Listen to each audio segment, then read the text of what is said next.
So I presented this at an undergrad conference a few years ago. In fact, it was a few months before I even started being an undergrad myself, but I still applied and I went there.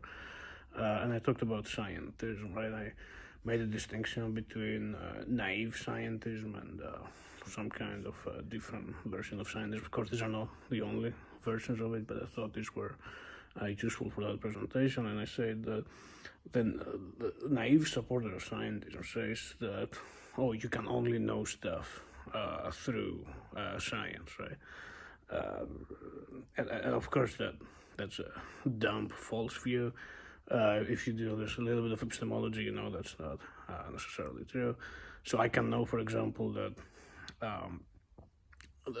there can be true contradictions just by doing a little bit of philosophy. So I can know that there are no triangles with 17 sides just by doing philosophy, right? So, and philosophy is not a science, therefore you can know stuff without doing science. It doesn't mean every single thing you can know without this. Maybe there are some things which it's easier to know them through science, but that doesn't mean that knowledge in itself requires science. That would be a ridiculous view. It would mean that people didn't know stuff until science, right? That's pretty ridiculous, even though you do see it online, right? You don't see it much by actual philosophers of science or actual epistemologists, but you do see it online, and it's a pretty dumb view. You can also know by observation and reasoning. There is a priori reasoning. Of course, you don't need this kind of, you don't need to do physics and biology necessarily, right, to know certain kind of stuff. So, in fact, all the content of philosophy, you know it through philosophy, so through metaphysics, epistemology, ethics, logic, and so on and so forth, right? It's aesthetics, maybe, whatever. You don't know it by doing any of the sciences, by doing chemistry or whatever. And then there's the second type of scientism that I talked about, and that's the view that all the philosophical kind of topics or questions, they could be replaced by scientific ones.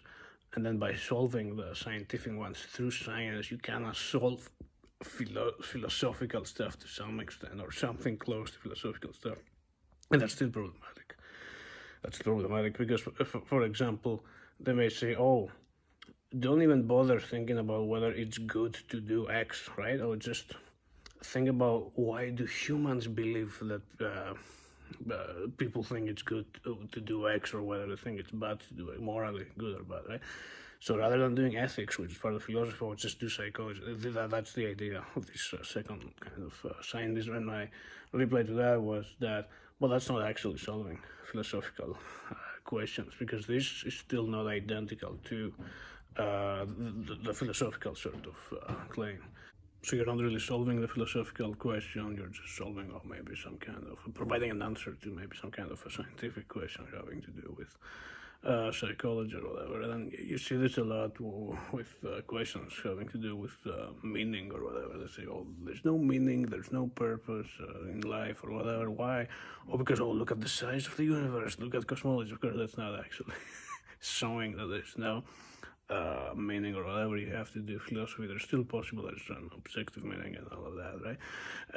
And purpose and all of that, right? Now, there are other forms of scientism, of course, having to do with the worship of science to some extent, like treating it as some kind of a religion, or it being a social phenomenon that's taken way more seriously than other stuff. For example, not taking philosophy seriously because of science, or some kind of positivism, right? There were these positivists back in the day who, even though they were doing philosophy, right, they thought, oh, you can't really, metaphysics kind of meaningless, so they thought metaphysical kind of statements, they have no meaning and they have no truth value, right? So they're not actual propositions, they're neither true nor false.